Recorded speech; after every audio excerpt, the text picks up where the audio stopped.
Hi friends, welcome to RS educations. Guys, ఈ రోజు మనం వార్తలో నిలిచినటువంటి అంతర్జాతీయ, జాతీయ మరియు రాష్ట్రీయ అంశాల గురించి అండ్ వార్తలో నిలిచినటువంటి వ్యక్తులు మరియు క్రీడా సంబంధిత అంశాల గురించి ఈ రోజు ఈ వీడియోలో మనం డిస్కస్ చేయబోతున్నాం. సో మెయిన్గా కాన్సెప్ట్లోకి వచ్చేద్దాం. ఈ రోజు మనం 19 జూలై 2021కు సంబంధించినటువంటి కరెంట్ అఫైర్స్ గురించి డిస్కస్ చేయబోతున్నాం. So let's start. ఈ రోజు మనకి యొక్క కరెంట్ అఫైర్స్ లో ఫస్ట్ టాపిక్ ఏంటి అంటే డ్రాగన్ ఫ్రూట్ అనేది మనకి ఈ రోజు వార్తలో వచ్చింది. దీన్నే మనం మహారాష్ట్ర డ్రాగన్ ఫ్రూట్ అని చెప్తాం. సో ఈ యొక్క మహారాష్ట్ర డ్రాగన్ ఫ్రూట్ అనేది మనకి ఈ రోజు వార్తలో నిలిచింది. ఇటీవల కాలంలో కూడా మనం యొక్క డ్రాగన్ ఫ్రూట్స్ కి సంబంధించి పండును గురించి మనం చాలా టైమ్స్ మనం వివిధ రకాలైన అంశాలతో డిస్కస్ చేయడం అయితే జరిగింది. అండ్ మెయిన్ గా తీసుకుంటే ఇటీవల కాలంలో చూసాం మనం ఒక రాష్ట్రం మనకి యొక్క డ్రాగన్ ఫ్రూట్ కి కమలం పండు, సో కమలం పండుగ మనకి నామకరణం చేసిందని చెప్పి చాలా ఇంపార్టెంట్. మనకి ఈ యొక్క ఎగ్జామ్ పాయింట్ ఆఫ్ వ్యూలో ఈ యొక్క బిట్స్ అనేది మనకి ఎక్కువ శాతం అడగడానికి అవకాశం అనేది ఎక్కువగా ఉంది. సో వాటి పట్ల ప్రత్యేకమైనటువంటి శ్రద్ధ వహించండి, చాలా ఇంపార్టెంట్ గాయస్. మనకి ఒక డ్రాగన్ ఫ్రూట్ కి సంబంధించి చూస్తే డ్రాగన్ ఫ్రూట్ ఆఫ్ మహారాష్ట్ర అని చెప్పి ఈ రోజు మనకి ఒక అంశం వార్తలో నిలిచింది. సో మెయిన్ గా చూసాం కదా మనం ఒక పండుకి, సో డ్రాగన్ ఫ్రూట్ కి కమలం పండు అని చెప్పి పేరు పెట్టినటువంటి రాష్ట్రం ఏది అని చెప్పి అడగడానికి పాసిబిలిటీ ఉంది. సో అది ఏంటి అంటే ఆ యొక్క రాష్ట్రం ఏది అంటే గుజరాత్. సో గుజరాత్ రాష్ట్రం మనకి ఇటీవల కాలంలో వార్తలో నిలిచింది, మనకి చాలా ఇంపార్టెంట్. ఇటీవల కాలంలో కూడా మనకి తరచూ వార్తలో నిలిచినటువంటి అంశాల్లో ఈ యొక్క అంశం కూడా ముఖ్యమైనది. అండ్ మెయిన్ గా తీసుకుంటే కమలం పండుగ నామకరణం చేసింది. గాయస్ ముఖ్యంగా చూడండి, ఎవరైతే పోటీ పరీక్షలకు ప్రిపేర్ అవుతున్నారో ఆ యొక్క అభ్యర్థులు గమనించాలి. ఇటీవల కాలంలో మనకి యొక్క పండ్లకు సంబంధించి అండ్ మెయిన్ గా తీసుకుంటే ఎగుమతులు దిగుమతులకు సంబంధించి ఈ యొక్క పండ్లకు సంబంధించి వివిధ రకాలైనటువంటి రాష్ట్రాలు వార్తలు నిలిచినాయి. ఆ యొక్క అంశాలు కనుక వార్తలు నిలిస్తే అటువంటి అంశాల పట్ల ప్రత్యేకమైనటువంటి శ్రద్ధ వహించండి. సో మెయిన్ గా తీసుకుంటే ఈ రోజు వచ్చేసరికి యొక్క డ్రాగన్ ఫ్రూట్ కి సంబంధించి డ్రాగన్ ఫ్రూట్ మహారాష్ట్ర మనకి వార్తలు నిలవడం అయితే జరిగింది. సో చాలా ఇంపార్టెంట్ మనకి ఈ రోజు యొక్క మహారాష్ట్రలోని సాంగ్లే జిల్లా, సో సాంగ్లే జిల్లాలోని తడసార్ గ్రామంలో మనకి ఈ యొక్క రైతులు పండించేటువంటి ఒక ఫ్రూట్, ఈ యొక్క డ్రాగన్ ఫ్రూట్ చాలా ఇంపార్టెంట్. మహారాష్ట్రలోని సాంగ్లే జిల్లాలో ఉన్నటువంటి తడసార్ గ్రామంలోని రైతులు పండించినటువంటి యొక్క డ్రాగన్ ఫ్రూట్ అనేది మనకి ఈ రోజు ఒక ప్రత్యేకమైనటువంటి అంశంతో వార్తలో నిలవడం అయితే జరిగింది. చాలా ఇంపార్టెంట్ మనకి యొక్క డ్రాగన్ ఫ్రూట్ అనేది. ఇటీవల కాలంలో మనకి తరచూ వార్తలు నిలిచినటువంటి అంశాల్లో ఈ యొక్క డ్రాగన్ ఫ్రూట్ అనేది చాలా ఇంపార్టెంట్ గా తీసుకుంటా. సో మెయిన్ గా తీసుకుంటే ఈ యొక్క డ్రాగన్ ఫ్రూట్ అనేది మనకి మెయిన్ గా తీసుకుంటే ఏ విధంగా ఈ రోజు వార్తలు నిలిచింది ఒక ప్రత్యేకమైనటువంటి అంశం అంటున్నాం. సో ఏ విధమైనటువంటి ఒక ప్రత్యేకమైనటువంటి అంశం అంటే ఈ యొక్క డ్రాగన్ ఫ్రూట్ ని ఈ రోజు దుబాయ్కి ఎగుమతి చేస్తూ, సో ఈ రోజు యొక్క దుబాయ్కి ఎగుమతి చేస్తూ ఈ యొక్క డ్రాగన్ ఫ్రూట్ అనేది వార్తలు నిలవడం అయితే జరిగింది. చాలా ఇంపార్టెంట్. ఇటీవల కాలంలో కూడా వివిధ రకాలైనటువంటి పండ్లకు సంబంధించి మెయిన్ గా తీసుకుంటే సపోటా పండ్ల గురించి అండ్ ఒక రాష్ట్రానికి సంబంధించిన ఒక సపోటా కావచ్చు అండ్ వివిధ రకాలైన ఒక పంటలకు సంబంధించి సో ఇతర దేశాలకు ఎగుమతి చేయబడుతూ వార్తలు నిలుస్తున్నాయి. సో ఆ విధంగా తీసుకుంటే ఈ రోజు ఈ యొక్క మహారాష్ట్రకి సంబంధించినటువంటి యొక్క డ్రాగన్ ఫ్రూట్ అనేది ఇతర దేశానికి ఎగుమతి చేయబడుతూ, సో ఎక్కడికి అంటే దుబాయ్కి ఎగుమతి చేయబడుతూ ఈ రోజు మనకి వార్తలు వచ్చింది. చాలా ఇంపార్టెంట్. అపెడా అనేటువంటి ఒక సంస్థ ద్వారా, so agricultural processing food development authority, so ఈ యొక్క సంస్థ వారి ద్వారా నిర్వహించబడుతున్నటువంటిది అని చెప్పవచ్చు. సో చాలా ఇంపార్టెంట్. మనకి ఇటీవల కాలంలో లాస్ట్ 1 month బ్యాక్ నుంచి అత్యధికంగా ఎక్కువ సార్లు మనకి ఈ యొక్క అపెడా సంస్థ అనేది వార్తలో నిలుస్తుంది. సో ఈ విధంగా ఈ యొక్క అపెడా సంస్థకు సంబంధించి తరచూ వార్తలు నిలుస్తున్నటువంటి అంశాల పట్ల ప్రత్యేకమైనటువంటి శ్రద్ధ వహించండి. చాలా ఇంపార్టెంట్ మనకి యొక్క అపెడా సంస్థ. సో ఈ రోజు ఈ యొక్క అంశంతో వార్తలు నిలవడం అయితే జరిగింది. సో మెయిన్ గా తీసుకుంటే ఈ యొక్క పండ్లకు సంబంధించి చూస్తే ఈ రోజు యొక్క మహారాష్ట్ర డ్రాగన్ ఫ్రూట్ అనేది సో మెయిన్ గా తీసుకుంటే దుబాయ్కి ఎగుమతి చేయబడుతూ వార్తలు నిలిచింది. సో దీన్ని నిర్వహిస్తున్నటువంటి సంస్థ ఏది? APEDA, agricultural food development authority. So చాలా important, agricultural food processing development authority అని చెప్పవచ్చు. సో ఈ యొక్క అపెడా సంస్థ ఈ రోజు ఈ యొక్క డ్రాగన్ ఫ్రూట్ మహారాష్ట్రలో పండించబడినటువంటి యొక్క డ్రాగన్ ఫ్రూట్ ని ఇతర దేశమైనటువంటి దుబాయ్కి ఎగుమతి చేయబడుతూ ఈ రోజు యొక్క డ్రాగన్ ఫ్రూట్ అనేది వార్తలు నిలవడం అయితే జరిగింది. సో చాలా ఇంపార్టెంట్ మనకి ఈ యొక్క అంశానికి సంబంధించినటువంటిది. సో ఇది మనకి ఈ రోజు వార్తలు నిలిచినటువంటి యొక్క మహారాష్ట్రకి సంబంధించినటువంటి డ్రాగన్ ఫ్రూట్ కి సంబంధించినటువంటి అంశం. అండ్ నెక్స్ట్ వచ్చేసరికి మరొక అంశం ఏంటంటే సో ప్రజెంట్ మనం డ్రాగన్ ఫ్రూట్ గురించి డిస్కస్ చేసాం కాబట్టి సో మెయిన్ గా తీసుకుంటే ఇప్పుడు వచ్చేసరికి డ్రాగన్ దేశం. సో డ్రాగన్ ఫ్రూట్ కి అండ్ డ్రాగన్ దేశ్ కి సంబంధించి చూస్తే సో డ్రాగన్ ఫ్రూట్ లానే సో డ్రాగన్ దేశం మనకి ఈ రోజు వార్తలు వచ్చింది. సో చాలా ఇంపార్టెంట్ మనకి యొక్క డ్రాగన్ దేశం. సో ఏంటి మనకి అంటే చైనా దేశం. సో చైనా దేశం అని చెప్పవచ్చు. ఇటీవల కాలంలో తరచూ వార్తలు నిలుస్తున్నటువంటి అంశాల్లో ఈ యొక్క చైనా దేశం కూడా ఉంది. సో తరచూ వార్తలు నిలుస్తుంది. ఇటీవల కాలంలో చూస్తే ఈ యొక్క అంతరిక్షానికి సంబంధించి, అంతరిక్షం ఓన్ స్పేస్ సెంటర్స్ కి సంబంధించి చూసాం. అండ్ అదే విధంగా తీసుకుంటే 1 children 2 children అని చెప్పి సో వివిధ రకాలైనటువంటి కార్యక్రమాలతో మనకి ఈ యొక్క చైనా దేశం తరచూ వార్తలు నిలుస్తుంది. అండ్ మెయిన్ గా తీసుకుంటే ఈ యొక్క రాకెట్స్ కి సంబంధించి ఒక రోబోట్ ని కూడా తయారు చేసింది అని చెప్పి, అండ్ అదే విధంగా తీసుకుంటే మనకి మెయిన్ గా తీసుకుంటే అంతరిక్షానికి సంబంధించి లాంగ్ మార్చ్ కావచ్చు, తియాంగ్ అని చెప్పే ఒక రాకెట్ తోటి వివిధ రకాలైనటువంటి ప్రయోగాలతోటి తరచూ మనకి ఈ యొక్క చైనా దేశం వార్తలు నిలుస్తుంది. అండ్ మెయిన్ గా తీసుకుంటే ఇటీవల కాలంలో ఎవరైతే పేద దేశాలు ఉంటాయో ఆ పేద దేశాలకు సంబంధించి ఒక వ్యాక్సిన్ ని కూడా తయారు చేసి వార్తలు నిలిచింది. సో వివిధ రకాలైనటువంటి కార్యక్రమాలతో ఈ యొక్క చైనా దేశం మనకి తరచూ వార్తలు నిలుస్తుంది. ఓన్ స్పేస్ సెంటర్ ని స్థాపించి సో మెయిన్ గా ఈ యొక్క రాకెట్స్ ని ప్రయోగించి అత్యంత సఫలమైనటువంటి అంతరిక్షయానం విషయంలోను, అండ్ అదే విధంగా ఫెయిల్ అయినటువంటి రాకెట్స్ గురించి కూడా చూసాం. సో దక్షిణ మధ్య ఆసియాలో ఈ యొక్క రాకెట్ అనేది పడిపోయింది అని చెప్పి సో వివిధ రకాలైనటువంటి అంశాలు మనం ఇటీవల కాలంలో ఈ యొక్క చైనా దేశానికి సంబంధించి తరచూ చర్చించడం జరిగింది. సో మెయిన్ గా తీసుకుంటే ఈ రోజు మరొక అంశంతో వార్తలు నిలవడం అయితే జరిగింది. సో అది ఏంటి అంటే సో ఈ యొక్క చైనాకి సంబంధించి మెయిన్ గా తీసుకుంటే డ్రాగన్ దేశం అంటున్నాం. సో చైనా దేశం ఎందుకు ఈ విధంగా మనం అంటున్నాం, ఏ విషయం పట్ల అంటే మనకి ఇటీవల కాలంలో చూసాం మనకి అతి పెద్ద ప్రాజెక్ట్, చైనాలోని అతి పెద్ద ప్రాజెక్ట్ అనేది ఈ రోజు స్థాపించి వార్తలు నిలవడం అయితే జరిగింది. బైకెథాన్. సో బైకెథాన్ అనే జల విద్యుత్ ప్రాజెక్ట్ మనకి వార్తలు నిలవడం అయితే జరిగింది. బైకెథాన్ అని చెప్పి ఒక జల విద్యుత్ ప్రాజెక్ట్ అని చెప్పవచ్చు. సో వార్తలో నిలిచింది. ఈ రోజు తీసుకుంటే ఈ యొక్క బైకెథాన్ జల విద్యుత్ ప్రాజెక్ట్ ని జిన్నా రివర్, చాలా ఇంపార్టెంట్ అని మనకి ఈ యొక్క జిన్సా రివర్ అని చెప్పి సో ఈ యొక్క జిన్సా రివర్ పైన నిర్మించసాగారని చెప్పి మెయిన్ గా తీసుకుంటే ఈ యొక్క జల విద్యుత్ ప్రాజెక్ట్ ప్రపంచంలోనే అత్యంత పెద్దదని చెప్పవచ్చు. సో ఆ విధమైనటువంటి ప్రాజెక్ట్ ని ఈ రోజు డ్రాంగ్ అని చెప్తాం. సో డ్రాంగ్ జల విద్యుత్, సో డ్రాంగ్ దేశంగా పిలువబడుతున్నటువంటి ఒక డ్రాగ్ అని చెప్పవచ్చు. సో ఆ యొక్క ప్లేస్ లో జల విద్యుత్ ప్రాజెక్ట్ ని బైకెథాన్ అని చెప్పి ఒక జల విద్యుత్ ప్రాజెక్ట్ ని ఈ రోజు జిన్సా రివర్ పైన ఏర్పాటు చేయనున్నారు. సో దీనికి సంబంధించి మొత్తంగా 16 యూనిట్లు కనుక ఉన్నట్లయితే అందులో 2 యూనిట్లను విడుదల చేసి నిన్నటి రోజున మనకి నిలవడం అయితే జరిగింది. సో ఈ విధంగా మిగతా వాటిని కూడా మనకి రానున్న సంవత్సరంలో దీన్ని విడుదల చేయనున్నామని చెప్పి వెలువరించారు. సో ఈ విధంగా ఈ యొక్క ప్రాజెక్ట్, సో చైనా దేశానికి సంబంధించినటువంటి ఒక ప్రాజెక్ట్ మనకి ఈ రోజు వార్తలు నిలిచింది. మెయిన్ గా తీసుకుంటే దీన్ని మొత్తం వచ్చేసరికి 3400 అని చెప్పవచ్చు. సో చాలా ఇంపార్టెంట్ ఈ యొక్క జల విద్యుత్ ప్రాజెక్ట్ కి సంబంధించి అత్యంత పెద్దదైనటువంటి ప్రాజెక్ట్ అని చెప్పవచ్చు. సో ఇది మనకి ఈ రోజు వార్తలు యొక్క చైనా దేశానికి సంబంధించినటువంటి ఒక ముఖ్యమైనటువంటి అంశం. ఇటీవల కాలంలో కూడా ఈ యొక్క చైనా దేశం తరచూ వార్తలు నిలుస్తున్న వివిధ రకాలైనటువంటి అంశాలతోటి, వివిధ రకాలైనటువంటి కార్యక్రమాలతోటి మనం తరచూ చూస్తున్నాం. తరచూ వార్తలు నిలుస్తున్నటువంటి అంశాల్లో యొక్క చైనా దేశం అనేది కూడా చాలా ఇంపార్టెంట్. సో ఇది మనకి ఈ రోజు వార్తలు యొక్క జల విద్యుత్ ప్రాజెక్ట్ ని యొక్క చైనా దేశం ఏర్పాటు చేస్తూ వార్తలు నిలవడం అయితే జరిగింది. సో ఇది మనకి యొక్క డ్రాగన్ ఫ్రూట్ కి సంబంధించినటువంటి అంశం, అదే విధంగా యొక్క డ్రాగన్ దేశమైనటువంటి చైనా దేశానికి సంబంధించినటువంటి. సో ఇది మనకి ఈ యొక్క అంశానికి సంబంధించినటువంటి ముఖ్యమైనటువంటి అంశం. కేరళ రాష్ట్రానికి సంబంధించినటువంటి అంశం. సో కేరళ రాష్ట్రానికి సంబంధించినటువంటి ఒక అంశం గురించి ఈ రోజు మనం డిస్కస్ చేయబోతున్నాం.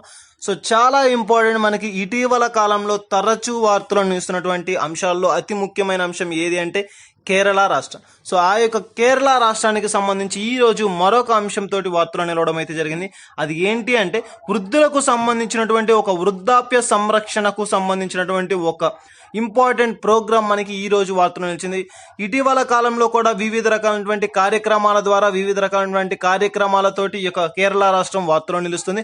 సో అటువంటి అంశాలను తీసుకుంటే ఈ రోజు వృద్ధులకు సంబంధించి వృద్ధాప్య సంరక్షణలో భాగంగా, సో వారికి సంబంధించి వారిని సంరక్షించేందుకు గానీ వారి యొక్క పరిరక్షణలో భాగంగా ఈ రోజు మనకు ఒక కార్యక్రమం అయితే ప్రారంభమైంది. అది ఏంటి అంటే బెల్ ఆఫ్ ఫెయిత్ అని చెప్పి ఒక ప్రోగ్రామ్, చాలా ఇంపార్టెంట్. బెల్ ఆఫ్ ఫెయిత్ అనే ఒక ప్రోగ్రామ్ మనకి వార్తలో నిలిచింది. ఇటీవల కాలంలో బెల్ ఆఫ్ ఫెయిత్ ద్వారా వార్తలో నిలిచినటువంటి ఆ యొక్క రాష్ట్రం ఏది అని చెప్పి అడుగుతారు. సో అది వచ్చేసరికి మనకి కేరళ రాష్ట్రం. సో ఏ యొక్క అభ్యర్థి అయినా సరే పోటీ పరీక్షలకు ప్రిపేర్ అవుతున్న వారు ఎక్కువగా కూడా ఈ యొక్క కార్యక్రమాల పట్ల అండ్ ప్రోగ్రామ్స్ పట్ల ప్రత్యేకమైనటువంటి శ్రద్ధ వహించండి.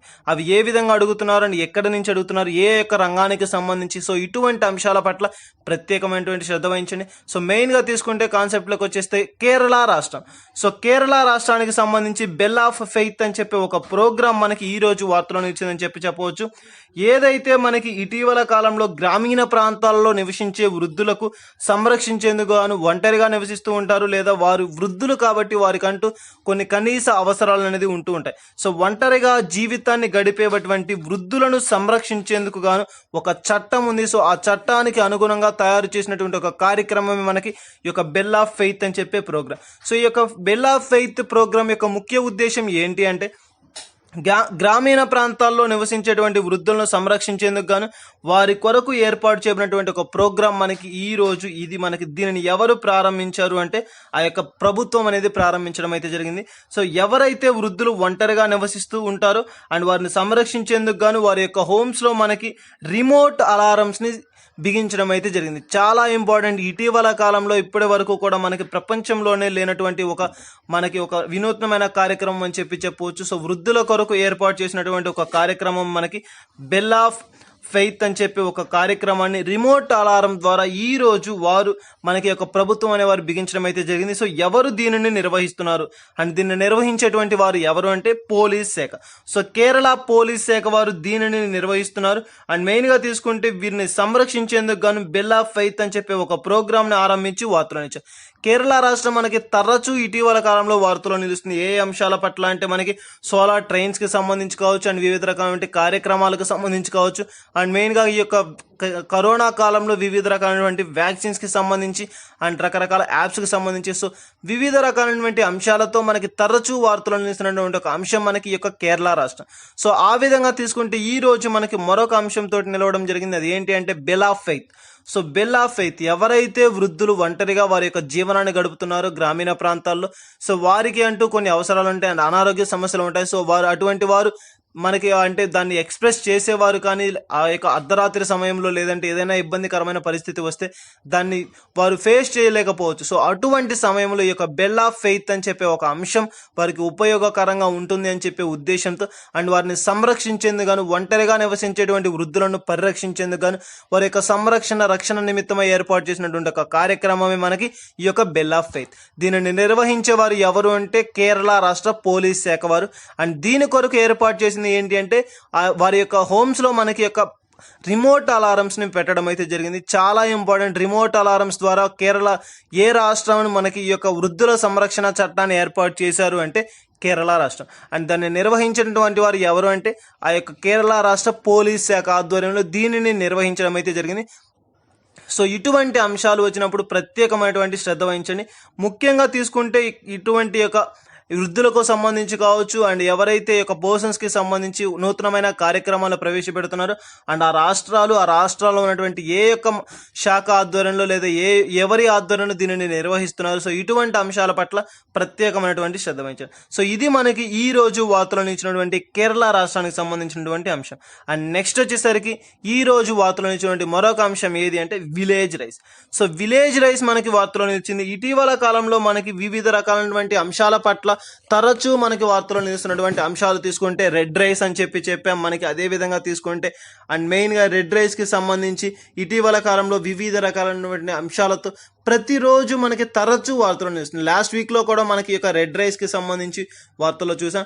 అండ్ మెయిన్గా తీసుకుంటే అలాంటి అంశాలపైన ప్రత్యేకమైనటువంటి శ్రద్ధ వహించండి. ఎవరైతే పోటీ పరీక్షలకు ప్రిపేర్ అవుతున్నారో వారు వార్తల్లో నిలిచినటువంటి తరచూ నిలిచేటువంటి అంశాల పట్ల ప్రత్యేకమైనటువంటి అవగాహన కలిగి ఉండి. సో ఈ రోజు మనకి తీసుకుంటే విలేజ్ రైస్. సో ఈ యొక్క విలేజ్ రైస్కి సంబంధించినటువంటి ఇటీవల కాలంలో ఇండియాలో వ్యవసాయ ఉత్పత్తులను అనేకంగా ఇతర దేశాలకు ఉత్పత్తి అవుతున్నాయి. సో అటువంటి అంశాల్లో మనకి ఈ యొక్క విలేజ్ రైస్ కూడా ఇంపార్టెంట్గా చెప్పుకోవచ్చు. నిన్నటి రోజున కూడా మనం చూసాం ఈ యొక్క ప్రధానమంత్రి గారు సండే మనకి యొక్క మీటింగ్తో వారు వెలువరించినటువంటి మరొక అంశం షాహీ లిచీ అండ్ జాక్ ఫ్రూట్కి సంబంధించినటువంటి అంశాలను మనం చూసాం. అది ఈ రోజు మనం ఎందుకు చర్చించుకుంటున్నారంటే మన యొక్క ప్రధానమంత్రి గారు దీనికి సంబంధించినటువంటి అంశాలను నిన్నటి రోజున ప్రస్తావించారు. షాహీ లిచీ ఫ్రూట్ అండ్ జాక్ ఫ్రూట్కి సంబంధించినటువంటి అంశాలను నిన్న వారు ప్రస్తావిస్తున్నారు. సో దానికి సంబంధించి మనం ఈ రోజు డిస్కస్ చేస్తున్నాం. So Shahi litchi fruit and Jack fruit గురించి ఇటీవల కాలంలో మనం చూసాం. సో ఇతర దేశాలకు ఎక్స్పోర్ట్ చేసేటువంటి ఒక విషయంలో ఈ యొక్క Shahi litchi fruit and Jack fruits ఉన్నాయని చెప్పి సో ఒక రాష్ట్రం నుంచి యూకేకి తరలించారు, ఎక్స్పోర్ట్ చేశారు. చాలా ఇంపార్టెంట్. మన భారతదేశంలో రాష్ట్రాలకే కాదు దేశాలకు కూడా, ఇతర దేశాలకు కూడా మన యొక్క పండ్లను కావచ్చు, మన యొక్క వ్యవసాయ ఉత్పత్తులను కాను, వివిధ రకాలైనటువంటి యొక్క ఉత్పత్తులను ఇతర దేశాలకు ఎక్స్పోర్ట్ చేసేటువంటి ఒక సంస్థగా మన భారతదేశం అభివృద్ధి చెందింది అని చెప్పవచ్చు. సో అటువంటి అంశాల గురించి నిన్నటి రోజున మన యొక్క ప్రధానమంత్రి గారు ప్రస్తావించడం అయితే జరిగింది. Shahi litchi fruit and Jack fruit గురించి నిన్నటి రోజున ప్రస్తావించారు. సో దీనిని మనం ఇటీవల కాలంలో తరచూ కూడా డిస్కస్ చేసాం దీనికి సంబంధించి. సో అటువంటి అంశాలలో మరొక అంశం village rice. So village rice ఈ రోజు మనకి వార్తలో నిలిచింది. ఇండియాలోనే అత్యంత వ్యవసాయ ఉత్పత్తులను అనేకం కలిగినటువంటి దేశాలకు మనం మెయిన్గా తీసుకుంటే ఇతర దేశాలకు ట్రాన్స్పోర్ట్ చేసే విధంగా మన యొక్క దేశం అభివృద్ధి పదంలో ఉంది అని చెప్పవచ్చు. సో ఈ యొక్క విలేజ్ రైస్ను ఏ యొక్క దేశానికి ఎక్స్పోర్ట్ చేస్తున్నారని దీన్ని నిర్వహించేటువంటి సంస్థ ఏది అని చెప్తే ప్రత్యేక వరి వంగడం అని చెప్పవచ్చు. విలేజ్ రైస్ ప్రత్యేకమైనటువంటి వరి వంగడం మనకి ఈ రోజు వార్తలో నిలిచింది. ఇది ఏ రాష్ట్రానికి సంబంధించింది అంటే తమిళనాడు రాష్ట్రంలో దీన్ని గుర్తించడం అయితే జరిగింది. సో తమిళనాడు రాష్ట్రంలో ఉన్నటువంటి ఈ యొక్క విలేజ్ రైస్ని సో అక్కడ ఉన్నటువంటి ఒక ప్రత్యేకమైనటువంటి ప్రాంతం నుండి ఘనా, ఏమాన్ అని చెప్పే దేశాలకు ఈ యొక్క ఎగుమతి అవుతుంది. సో ఘనా, యమన్ అని చెప్పే ఒక దేశాలకు దీనిని ఎగుమతి చేయడం జరుగుతుంది. సో చాలా ఇంపార్టెంట్. ఇటీవల కాలంలో ఫ్రూట్స్ అనేవి లిచీ ఫ్రూట్స్ కావచ్చు, ఆ యొక్క జాక్ ఫ్రూట్ అండ్ వివిధ రకాల ఫ్రూట్స్ అనేది మనకి వేరే యొక్క సంస్థ ఆధ్వర్యంలో దీన్ని యూకేకి తరలించడం అయితే జరిగింది. సో ఈ రోజు మనకి ఒక వరి వంగడాలు, ప్రత్యేకమైనటువంటి వరి వంగడాలు లేదా విలేజ్ రైస్ అని చెప్పే దీనిని ఎక్కడికి ఎగుమతి చేస్తున్నారంటే ఘనా అండ్ యమన్ అని చెప్పే దేశాలకు ఈ రోజు మన యొక్క వరి వంగడాలను ఎగుమతి చేయడం అయితే జరుగుతుంది. సో దీన్ని నిర్వహించేటువంటి సంస్థ ఏది అంటే అపెడా. ఏ యొక్క వ్యవసాయ ఉత్పత్తులైనా మన భారతదేశంలో నిర్వహించేటువంటి ఒకే ఒక సంస్థ, ఏకైక సంస్థ అండ్ అతి పెద్ద సంస్థ ఏది అంటే APEDA, agriculture processed export development authority అని చెప్పా. సో ఆ యొక్క అపెడా సంస్థ దీనిని ఎగుమతి చేసేటువంటి సంస్థగా తీసుకుంటా. ఇటీవల కాలంలో కూడా ఈ యొక్క ఫ్రూట్స్కి సంబంధించి కావచ్చు, లేదంటే ఏ యొక్క వ్యవసాయ ఉత్పత్తులకైనా సరే ఇతర దేశాలకు ఎగుమతి చేసేటువంటి అధికారం కలిగినటువంటి సంస్థ అంటే ఏ యొక్క సంస్థ ఆధ్వర్యంలో దీనిని నిర్వహిస్తారు అంటే అపెడా అనే సంస్థ. సో అపెడా సంస్థ ఆధ్వర్యంలో దీనిని ఇతర దేశాలకు ఎగుమతి చేయడం అయితే జరుగుతుంది. Agriculture processed export development authority అని చెప్పి ఒక సంస్థ దీనిని నిర్వహిస్తుంది. సో దీన్ని నిర్వహించేటువంటి వారు ఎవరు అంటే కామర్స్ డిపార్ట్మెంట్ వారు. సో ఈ యొక్క సంస్థ ఆధ్వర్యంలో, ఈ యొక్క మినిస్ట్రీ ఆధ్వర్యంలో ఈ యొక్క ఘనా, యమన్ అని చెప్పి ఒక దేశాలకు మన యొక్క వరి వంగడాలను అంటే విలేజ్ రైస్ ప్రత్యేకమైనటువంటి వరి వంగడాలను ఎక్స్పోర్ట్ చేస్తూ ఈ రోజు మనకి తమిళనాడు రాష్ట్రం అనేది వార్తలో నిలవడం అయితే జరిగింది. సో ఇది మనకి ఈ రోజు వార్తలో నిలిచినటువంటి ముఖ్యమైన అంశాల్లో ఒకటైనటువంటి విలేజ్ రైస్కి సంబంధించినటువంటి అంశం. ఏ యొక్క అంశాలు వచ్చినా సరే దానికి రంగానికి ముఖ్యంగా ఏ సంస్థ ఆధ్వర్యంలో నిర్వహించబడుతుంది అండ్ ముఖ్యంగా దాన్ని నిర్వహించేటువంటి మినిస్ట్రీ ఏది అని చెప్పి అండ్ ఎక్కడి నుంచి ఎక్కడికి దీన్ని ఎగుమతి చేస్తున్నారు. అపెడా అనే సంస్థ అండ్ దీన్ని తమిళనాడు రాష్ట్రంలో గుర్తించడం అయితే జరిగింది. సో తమిళనాడు రాష్ట్రం నుంచి ఘనా, యమన్ అని చెప్పే దేశాలకు దీనిని ఎగుమతి చేస్తున్నారు అని చెప్పవచ్చు. సో ఇది మనకి ఈ యొక్క విలేజ్ రైస్ కి సంబంధించినటువంటి అంశం. అండ్ మనకి మోస్ట్ ఇంపార్టెంట్ ఈ యొక్క అంశానికి సంబంధించి యోగా అనే ఒక యాప్ అనేది మనకి ఈ రోజు వార్తలో నిలిచింది. సో చాలా ఇంపార్టెంట్. WHO వారికి సంబంధించినటువంటి యోగా అని చెప్పి ఒక యాప్ అనమాట. సో మనం నిన్నటి రోజున కూడా చూసాం. ఈ యొక్క మన యొక్క భారతదేశానికి సంబంధించే కాకుండా ప్రపంచ యోగా దినోత్సవం. సో నిన్నటి రోజున 7వ వార్షికోత్సవ దినోత్సవం అని చెప్పి ప్రపంచానికి మన యొక్క యోగాని పరిచయం చేసినటువంటి దేశం ఏది అంటే భారతదేశం. చాలా ఇంపార్టెంట్ బిట్ మనం నిన్నటి రోజున కూడా డిస్కస్ చేయడం అయితే జరిగింది. సో 7వ వార్షికోత్సవ దినోత్సవం అని చెప్పొచ్చు. సో ప్రపంచ యోగ దినోత్సవం.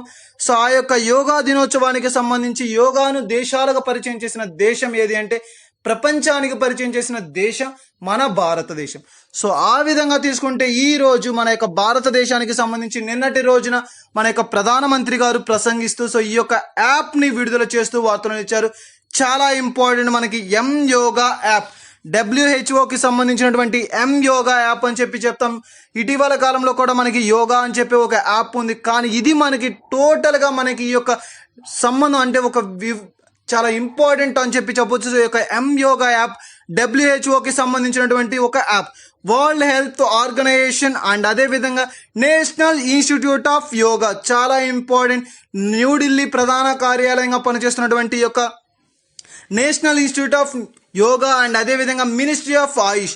So ministry of AYUSH and national institute of yoga and WHO ఈ యొక్క 3 సంస్థల ఆధ్వర్యంలో నిర్వహించబడినటువంటిది ఏర్పరచబడినటువంటి ఒక యాప్ మనకి ఎం యోగా యాప్. చాలా ఇంపార్టెంట్. మన యొక్క వరల్డ్ హెల్త్ ఆర్గనైజేషన్ అని చెప్పి చెప్తాం. దేశవ్యాప్తంగా తీసుకుంటే ఈ యొక్క వరల్డ్ హెల్త్ ఆర్గనైజేషన్ కి సంబంధించి ఇటీవల కాలంలో మనకి ఎక్కువ శాతం వార్తలు నిలుస్తుంది. నియర్లీ మనకి 6 months నుంచి కూడా ప్రతిరోజు కూడా ఒక అంశంతో యొక్క డబ్ల్యూహెచ్ఓ అనేది వార్తలు నిలుస్తుంది. సో ఆ యొక్క డబ్ల్యూహెచ్ఓకి సంబంధించినటువంటి అంశాల పట్ల ప్రత్యేకమైనటువంటి శ్రద్ధ వహించండి.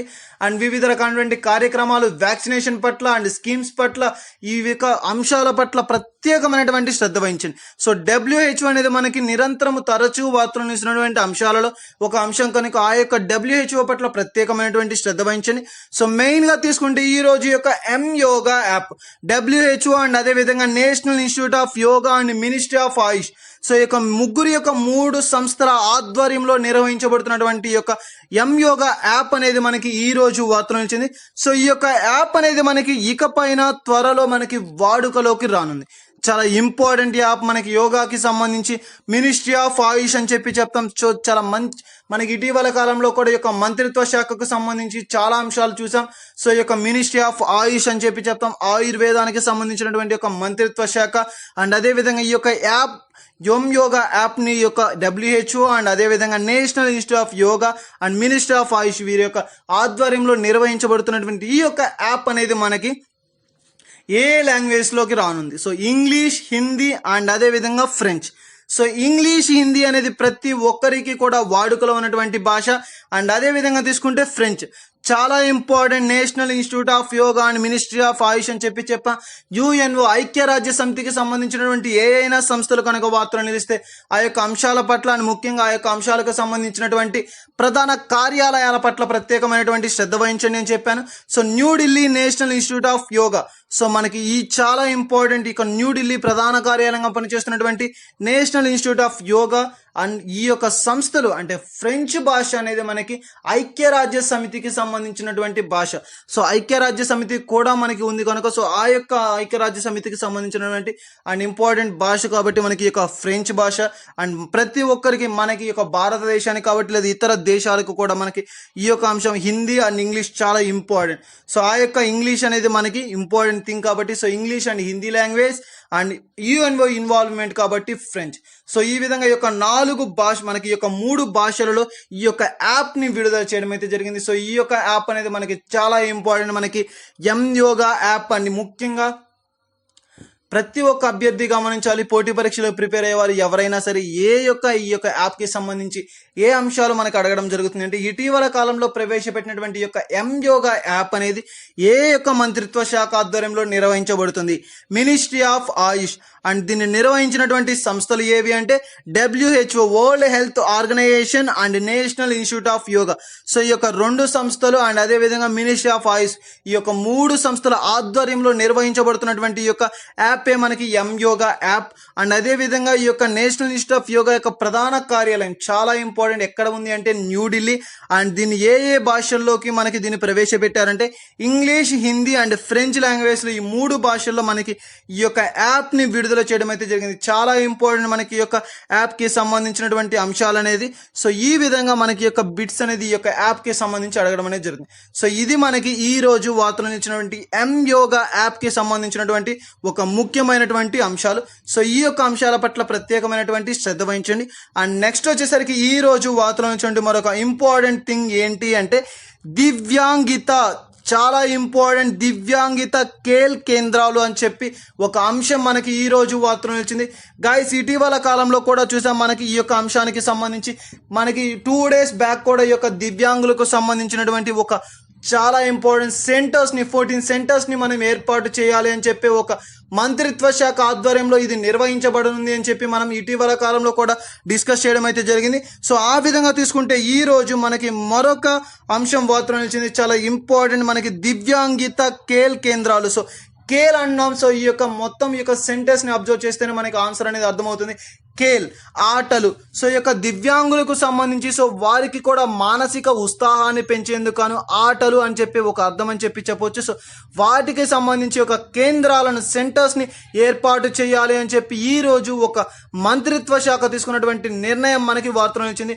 చాలా ఇంపార్టెంట్ మనకి ఈ యొక్క దివ్యాంగులకు సంబంధించినటువంటి అంశాలు ఇటీవల కాలంలో కూడా తరచూ వార్తలు నిలుస్తున్నాయి. తరచూ వార్తలు నిలుస్తున్నటువంటి ఈ యొక్క అంశాల పట్ల కూడా ప్రత్యేకమైనటువంటి శ్రద్ధ వహించండి. సో దివ్యాంగిత కేల్ అని చెప్పి ఒక అంశం మనకి వార్తలు నిలిచింది. సో మెయిన్ గా తీసుకుంటే దీనిని నిర్వహించినటువంటి సంస్థ ఏది, అది యొక్క మంత్రిత్వ శాఖ ఏది అంటే మనకి ministry of social justice and empowerment. చాలా ఇంపార్టెంట్ మనకి ఈ యొక్క మంత్రిత్వ శాఖ కూడా తరచూ వార్తలు నిలుస్తుంది. ఇటీవల కాలంలో కూడా ఈ యొక్క దివ్యాంగులకు సంబంధించి కావచ్చు, లేదంటే ఏదైనా ట్రేడ్ మార్కెటింగ్ కి సంబంధించి కావచ్చు, అదే విధంగా తీసుకుంటే సోషల్ ఇష్యూస్ ఏవైనా సరే మనకి కనిపిస్తే ఆ యొక్క సోషల్ ఇష్యూస్ కి సంబంధించి కూడా మనకి ఈ యొక్క మంత్రిత్వ శాఖ మాత్రమే కనిపిస్తుంది. ఏంటి అంటే ministry of social justice and empowerment అని చెప్పే ఈ యొక్క సంస్థ అనేది మనకి ప్రతిసారి తరచూ కూడా మనకి వార్తలు నిలవడం అయితే జరుగుతుంది. సో ఈ యొక్క మంత్రిత్వ శాఖ ఆధ్వర్యంలో నిర్వహించబడినటువంటి కార్యక్రమమే మనకి ఈ యొక్క దివ్యాంగిత కేల్ అని చెప్పి చెప్పవచ్చు. సో ఈ యొక్క కేంద్రాలు సో వారికి సంబంధించి మానసిక ఉత్సాహాన్ని, మానసిక స్థైర్యాన్ని పెంచేటువంటి ఈ యొక్క దివ్యాంగిత కేల్ సెంటర్స్ అంటే ఆటలు కార్యక్రమాలు. సో ప్రతి ఒక్కరికి కూడా మనం చూసాం ఇటీవల కాలంలో మనకి ఈ యొక్క ఆటలు అనేది మరి ప్రతి ఒక్క మనిషి యొక్క మానసిక స్థైర్యాన్ని పెంపొందిస్తుంది అండ్ వారికి మనోధైర్యాన్ని నింపుతుంది, వారి యొక్క బాధలను మరిపించేస్తుంది. సో ఆ విధమైనటువంటి ఆలోచన కార్యక్రమంతో ఏర్పాటు చేసింది ఈ యొక్క దివ్యాంగిత కేల్ సెంటర్స్ అని చెప్పి చెప్పవచ్చు. సో దీనికి సంబంధించి నిర్వహిస్తున్నటువంటి మంత్రిత్వ శాఖ ఏది అంటే ministry of social justice and empowerment. So ministry of social justice and empowerment అన్న సో దీనికి ప్రస్తుతం మంత్రిగా విధులు నిర్వహిస్తున్నటువంటి వారు ఎవరు అంటే తావర్ చంద్ గెహ్లాట్ గారు. చాలా ఇంపార్టెంట్ పర్సన్ తావర్ చంద్ గెహ్లాట్ గారు. మనకి ఇటీవల కాలంలో కూడా తరచూ వార్తలు నిలిచినటువంటి మంత్రిత్వ శాఖ అండ్ అదే విధంగా మంత్రిగా విధులు నిర్వహిస్తున్నటువంటి వీరికి సంబంధించి ఏ అంశాలైతే మనకి వార్తలు తరచూ నిలుస్తున్నాయో ఆ యొక్క అంశాల పట్ల ప్రత్యేకమైనటువంటి శ్రద్ధ వహించండి. అండ్ ముఖ్యంగా ఈ యొక్క మంత్రిత్వ శాఖకు సంబంధించి ఇటీవల కాలంలో కూడా మనకి ఎక్కువ శాతం ఈ యొక్క మంత్రిత్వ శాఖకు ఆల్మోస్ట్ మనకి యొక్క 20 days బ్యాక్ నుంచి ప్రతి ఒక్క మంత్రిత్వ శాఖ అనేది మనకి వార్తలు నిలవడం అయితే జరుగుతుంది. సో చాలా ఇంపార్టెంట్ అని చెప్పి చెప్పవచ్చు. సో ఈ యొక్క మంత్రిత్వ శాఖలకు సంబంధించి ఏదైనా అంశం కనుక వార్తలు నిలిస్తే ఆ యొక్క అంశాల పట్ల ప్రత్యేకమైనటువంటి శ్రద్ధ వహించండి. అండ్ ముఖ్యంగా ఆ యొక్క సంస్థ అనేది ఎందుకు నిలిచింది, ఆ యొక్క మంత్రిత్వ శాఖ ఏ అంశంతో వార్తలు నిలిచింది, ఆ అంశాల పట్ల ప్రత్యేకమైనటువంటి శ్రద్ధ వహించండి. సో ఈ రోజు తీసుకుంటే ఈ యొక్క ministry of social justice and empowerment అని చెప్పే ఒక మంత్రిత్వ శాఖ తావర్ చంద్ గెహ్లాట్ గారు వీరు మనకి మంత్రిగా విధులు నిర్వహిస్తున్నటువంటి వారు. సో ఈ రోజు మనకి ఒక మంత్రిత్వ శాఖ ఎందుకు వార్తలు నిలిచింది అంటే దివ్యాంగిత కేల్ కేంద్ర సెంటర్. సో దివ్యాంగిత కేల్ సెంటర్స్ ని ఏర్పాటు చేస్తూ సో దివ్యాంగులకు సంబంధించి ఆటలకు సంబంధించినటువంటి ఒక కేంద్రాలని ఏర్పాటు చేస్తూ ఈ రోజు మనకి ఈ యొక్క మంత్రిత్వ శాఖ అనేది వార్తలు నిలిచింది. సో ఇది మనకి ఈ రోజు వార్తలు నిలిచినటువంటి ఈ యొక్క social justice ministry of social justice and empowerment కి సంబంధించినటువంటి ఒక ముఖ్యమైనటువంటి 80 అని చెప్పే మనకి ఒక అంశం మనకి ఈ రోజు వార్తలో నిలిచింది. నేషనల్ సెక్యూరిటీ యాక్ట్ దీన్ని ప్రస్తుతం అమలు చేయాలి అని చెప్పి సుప్రీం కోర్టుకు వస్తున్నటువంటి అప్పీలకు సంబంధించి ఈ రోజు మనం వార్తలో చూసాం. సో చాలా ఇంపార్టెంట్ నేషనల్ సెక్యూరిటీ యాక్ట్ 1980 అని చెప్పి చెప్పవచ్చు. సో దీనికి సంబంధించి ప్రస్తుతం సుప్రీం కోర్టుకు వస్తున్నటువంటి వివిధ రకాలైనటువంటి అంశాలు మరలా దీన్ని ఇప్పటి నుంచి అమలు చేయండి, అమల్లోకి తీసుకురండి అని చెప్పి వస్తున్నటువంటి ఒక వినూత్నమైన కార్యక్రమాలు అని చెప్పి చెప్పవచ్చు. ఎందుకు అంటే మనకి మెయిన్ గా తీసుకుంటే పీపీఈ కిట్స్ కి సంబంధించి, ఆక్సిజన్ కిట్స్ కి సంబంధించి వీటన్నిటికి సంబంధించి బ్లాక్ మార్కెటింగ్ చాలా వరకు పెరిగిపోయిందని చెప్పి సో దానికి సంబంధించి కఠినంగా చర్యలు తీసుకోవాలి అండ్ దాన్ని అరికట్టేందుకు గాను ఉన్నటువంటి ఒకే ఒక ప్రక్రియ మనకి యొక్క నేషనల్ సెక్యూరిటీ యాక్ట్ NSA 1980 అని చెప్పి చెప్పడం జరిగింది. ఎందుకోసం అంటే ప్రస్తుతం ఈ యొక్క ఆక్సిజన్ కిట్స్ కావచ్చు లేదా ఆక్సిజన్ కాన్సన్ట్రేటర్స్ అండ్ మనకి మెయిన్ గా తీసుకుంటే ఈ యొక్క పీపీఈ కిట్స్ వీటన్నిటి ధర కూడా మనకి హాస్పిటల్ పరంగా తీసుకుంటే చాలా తక్కువ శాతంలో ఉండడం జరుగుతుంది. కానీ దీనినే మనకి బయట తీసుకుంటే 50,000 60,000 పెట్టి ఒక బ్లాక్ మార్కెట్ లో అమ్మడం అనేది జరుగుతుంది. సో ప్రస్తుతం ఈ యొక్క సిచ్యువేషన్ లో ఎంత మొత్తంలోనైనా పెట్టి పేదవారు కూడా దీన్ని కొనేటువంటి ప్రక్రియ కాబట్టి సో ఈ విధంగా ఇటువంటి ఒక అక్రమాలను అరికట్టేందుకు గాను మరలా ఈ యొక్క నేషనల్ సెక్యూరిటీ యాక్ట్ ని తీసుకురావాలి అని దీన్ని అమలు చేయాలని చెప్పి సుప్రీంకోర్టుకు వివిధ రకాలైనటువంటి సంస్థల వారు కావచ్చు, వివిధ రకాలైనటువంటి వారు అప్పీల్ చేయడం అయితే జరిగింది. సో దానికి తీసుకుంటే మనకి నేషనల్ సెక్యూరిటీ యాక్ట్. సో ఈ యొక్క నేషనల్ సెక్యూరిటీ యాక్ట్ యొక్క ముఖ్య ఉద్దేశం ఏంటంటే preventive and detentive act. So ముందుగానే మనకి ఈ యొక్క ముందస్తు చర్యలను చేపట్టడం అండ్ ఆ యొక్క కార్యక్రమం ముగియక ముందే దాన్ని అరికట్టడం. సో ఇటువంటి ప్రక్రియతో ఆరంభించబడింది మనకి ఈ యొక్క ప్రివెంటివ్ అండ్ డిటెక్టివ్ యాక్ట్ అని చెప్పవచ్చు. మనకి ఇది తీసుకుంటే నాన్ బెయిలబుల్ యాక్ట్. ఇటీవల కాలంలో కూడా చూసాం, ఏదైనా ఒక అరెస్ట్ కు సంబంధించి మనకి బెయిలబుల్ అనేది ఆర్టికల్ 23 ప్రకారంగా సో వారిని బయటికి తీసుకురావచ్చు, కాపాడవచ్చు అని చెప్పి. సో దానికి సంబంధించి ఇది తీసుకుంటే మనకి నాన్ బెయిలబుల్ వారెంట్ అని చెప్పవచ్చు. సో ఈ యొక్క national security Act or Preventive Detective Act అనేది మనకి నాన్ బెయిలబుల్ యాక్ట్ గా తీసుకోవచ్చు. సో మెయిన్ గా తీసుకుంటే ఈ యొక్క చట్టానికి సంబంధించి ఎటువంటి బెయిల్స్ అనేది కూడా ఉండడం అనేది జరగదు. సో వారిని అరెస్ట్ చేసి కఠిన చర్యలు అనేది తీసుకోవడం అనేది జరుగుతుంది. సో ఈ విధంగా మనకి ఈ యొక్క నేషనల్ సెక్యూరిటీ యాక్ట్ 1980ని అమల్లోకి తీసుకురావాలి అని చెప్పి సుప్రీం కోర్టుకు వివిధ రకాలైనటువంటి వారు అండ్ వివిధ రకాలైనటువంటి సంస్థల వారు తీసుకొస్తున్నటువంటి మనకి ఈ యొక్క అంశాలు వార్తలను చేస్తున్నాయి. సో ప్రతి ఒక్క అంశానికి సంబంధించినటువంటి అంశాల పట్ల అండ్ ముఖ్యంగా ఈ యొక్క యాక్ట్స్ కి సంబంధించి చట్టాలకు సంబంధించి వస్తున్నటువంటి అంశాల పట్ల ప్రత్యేకమైనటువంటి శ్రద్ధ వహించారు. నేషనల్ సెక్యూరిటీ యాక్ట్ 1980 మనకి ఈ రోజు ఈ యొక్క అంశం ద్వారా వార్తలు నిలవడం అయితే జరిగింది. సో ప్రత్యేకమైనటువంటి యొక్క ఎన్ఎస్ఏ యాక్ట్ అనేది అమల్లోకి తీసుకురావాలి అని చెప్పి ఈ యొక్క నేషనల్ సెక్యూరిటీ యాక్ట్ 1980 మనకి ఈ రోజు ఈ విధమైనటువంటి అంశాలతో వార్తలు నిలిచింది. సో ఈ విధంగా బ్లాక్ మార్కెట్ లో కనుక ఇటువంటి ప్రస్తుతమైనటువంటి యొక్క కరోనా కాలంలో కూడా దీన్ని ఒక కమర్షియల్ పర్పస్ కి యూజ్ చేస్తున్నటువంటి వారందరి విషయంలో తగిన కఠినమైన చర్యలు తీసుకోవాలని చెప్పి సో సుప్రీం కోర్టుకు వస్తున్నటువంటి వివిధ రకాలైన యొక్క అప్పీల్ కు సంబంధించి మనకి ఈ రోజు మరలా ఈ యొక్క national security act preventive and detentive act ని అమల్లోకి తీసుకురావాలి అని చెప్పి ఈ యొక్క సుప్రీం కోర్టుకు వస్తున్నటువంటి కీలకమైనటువంటి అంశాలు మనకి ఈ రోజు వార్తలు వచ్చాయి. సో ఇది మనకి ఈ రోజు వార్తలో నిలిచినటువంటి ఈ యొక్క నేషనల్ సెక్యూరిటీ యాక్ట్ కి సంబంధించినటువంటి అంశాలు. సో ఇవి మనకి ఈ యొక్క మనకి మెయిన్ గా తీసుకుంటే అంతర్జాతీయ అంశాలకు సంబంధించి. అండ్ నెక్స్ట్ వచ్చేసరికి ఈ రోజు వార్తలో నిలిచినటువంటి రాష్ట్రీయ అంశాలు. సో రాష్ట్రీయ అంశాల్లో మనకి ఉన్నటువంటి ఫస్ట్ రాష్ట్రం ఏది అంటే మనకి మెయిన్ గా తీసుకుంటే కేంద్ర పాలిత ప్రాంతాలు అని చెప్పవచ్చు. సో దానికి సంబంధించి ఒక అంశం మనకి ఈ రోజు వార్తలు వచ్చింది. సో ఇది మనకి ఈ రోజు వార్తలు ఇచ్చినటువంటి అంతర్జాతీయ, జాతీయ మరియు రాష్ట్రీయ అంశాలకు సంబంధించినటువంటి అంశాలు అండ్ ముఖ్యమైనటువంటి అంశాలు. సో ఇవే కాకుండా మన ఛానల్లో మరెన్నో నోటిఫికేషన్ కి సంబంధించినటువంటి అప్డేట్స్ కావచ్చు, జాబ్ ప్రొఫైల్స్ కావచ్చు అండ్ అదే విధంగా యాప్టిట్యూడ్ క్లాసెస్ ని కూడా స్టార్ట్ చేయడం అనేది జరిగింది. సో ఇంట్రెస్టింగ్ క్యాండిడేట్స్ ఎవరైనా ఉంటే విజిట్ చేయండి. అండ్ అదే విధంగా తీసుకుంటే యాప్టిట్యూడ్ లైవ్ క్లాసెస్ ని స్టార్ట్ చేస్తున్నాం. అండ్ అదే విధంగా ఇటీవల కాలంలో news papers updates, daily news paper updates కూడా మన ఛానల్లో ప్రొవైడ్ చేయడం అనేది జరుగుతుంది. అండ్ మెయిన్ గా తీసుకుంటే డైలీ కరెంట్ అఫైర్స్ కావచ్చు, మరి ఈ యొక్క నోటిఫికేషన్ వీడియోస్ కావచ్చు, మా యొక్క ప్రతి అప్డేట్స్ అనేది మీకు కనుక రావాలి అంటే, మా యొక్క ప్రతి వీడియోని మీరు కనుక పొందాలి అనుకుంటే సబ్స్క్రైబ్ చేసుకోండి. మా యొక్క ప్రతి అప్డేట్ ని, ప్రతి వీడియోని మేము చేసే మా ఛానల్లో వచ్చేటువంటి ప్రతి లైవ్ కావచ్చు, ఎవ్రీథింగ్ మీరు పొందడం అనేది జరుగుతుంది. Thank you.